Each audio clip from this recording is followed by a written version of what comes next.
Hello प्यारे साथियों, आज की वीडियो में हम कक्षा 10वीं के मॉडल टेस्ट पेपर के वेरी इंपॉर्टेंट क्वेश्चन के बारे में पढ़ेंगे। प्यारे साथियों, आज का हमारा पहला प्रश्न है, ज्वारीय ऊर्जा किस प्रकार का संसाधन है। प्यारे साथियों, जो ज्वारीय ऊर्जा है यह किस प्रकार का संसाधन है। महासागरों में जब जल का स्तर कभी ऊपर चढ़ता कभी नीचे गिरता है और जिसके कारण महासागरों के किनारों पर टरबाइन लगा दिए जाते हैं। जब महासागरों के जल की लहरों के द्वारा पानी को ऊपर चढ़ने या नीचे गिरने की प्रक्रिया द्वारा जब पानी टरबाइनों से टकराता है तो टरबाइन घूमते हैं, जिसके द्वारा जनरेटर से विद्युत उत्पन्न की जाती है। इस प्रकार की ऊर्जा को ज्वारीय ऊर्जा कहा जाता है। अब जानेंगे कि यह ज्वारीय ऊर्जा है यह कैसा संसाधन है। ए ऑप्शन है नवीकरणीय, बी है अनवीकरणीय, सी है मानवीकृत, डी है जैव। प्यारे साथियों, नवीकरणीय संसाधन वे संसाधन होते हैं जब इन संसाधनों का बार बार प्रयोग किया जाता है तो यह समाप्त नहीं होते। और बी में अनवीकरणीय संसाधन वे संसाधन होते हैं जिनका हम एक बार प्रयोग कर लेते हैं तो जितना ज्यादा प्रयोग करेंगे इनके समाप्त होने की संभावना ज्यादा होती है और यह दोबारा से संसाधन प्राप्त नहीं किए जा सकते। प्यारे साथियों, इस प्रश्न का राइट आंसर होगा ए नवीकरणीय। जो ज्वारीय ऊर्जा है चाहे हम कितनी भी प्रयोग में लाए यह समाप्त नहीं होगी। प्रश्न नंबर 2 में, भारत का उत्तरी मैदान किस प्रकार की मृदा से बना है। जो भारत का उत्तरी मैदान है वह किस प्रकार की मृदा से बना है। ऑप्शन ए काली मिट्टी से, बी जलोढ़ मिट्टी से, सी लेटराइट मिट्टी से, डी इनमें से कोई नहीं। प्यारे साथियों, इस प्रश्न का राइट आंसर होगा जलोढ़ मिट्टी।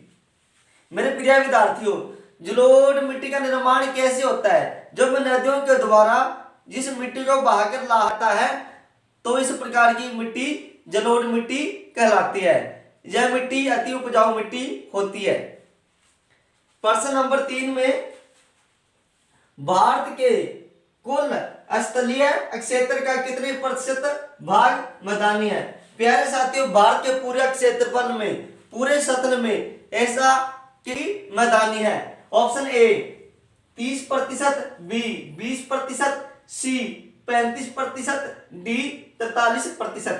प्यारे साथियों, इस प्रश्न का राइट आंसर होगा 43%। प्रश्न नंबर 4 में,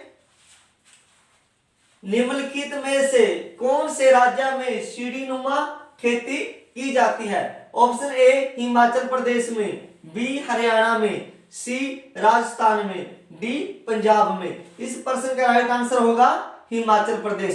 प्यारे साथियों, इस प्रश्न को याद करने का सबसे आसान तरीका यह है कि हमें सबसे पहले इस बात का पता होना चाहिए कि जो सीढ़ीनुमा खेती है की जाती है। सीढ़ीनुमा खेती पहाड़ों में की जाती है। अब हम जानेंगे कि पहाड़ कौन से राज्य में है। मेरे प्यारे साथियों, इनमें से जो हिमाचल प्रदेश है इस क्षेत्र में इस राज्य में पहाड़ पाए जाते हैं और जिस क्षेत्र में पहाड़ पाए जाते हैं वहां पर सीढ़ीनुमा खेती की जाती है। इस प्रकार से हम इस प्रश्न को आसानी से याद कर लेंगे कि जिस राज्य में पहाड़ पाए जाते हैं उसी राज्य में सीढ़ीनुमा खेती की जाती है। भारत के कौन से क्षेत्र में गेहूं का उत्पादन सबसे ज्यादा होता है। प्यारे साथियों, इस प्रश्न के ऑप्शन है ए मध्य भारत में, बी पश्चिमी घाट, सी गंगा सतलुज का मैदान, डी पूर्वी घाट। इस प्रश्न का राइट आंसर होगा गंगा सतलुज का मैदान। प्यारे साथियों, वैसे राज्य की बात करें तो हरियाणा और पंजाब भारत में सबसे ज्यादा गेहूं करता है और जो गंगा सतलुज जो नदियां हैं इनके आसपास है उस मैदान में गेहूं सबसे अधिक उगाया जाता है। हरियाणा और पंजाब इसी क्षेत्र में आते हैं। इस प्रश्न का राइट आंसर क्या है प्यारे साथियों, गंगा सतलुज का जो मैदान है उस क्षेत्र में सबसे ज्यादा गेहूं का उत्पादन किया जाता है।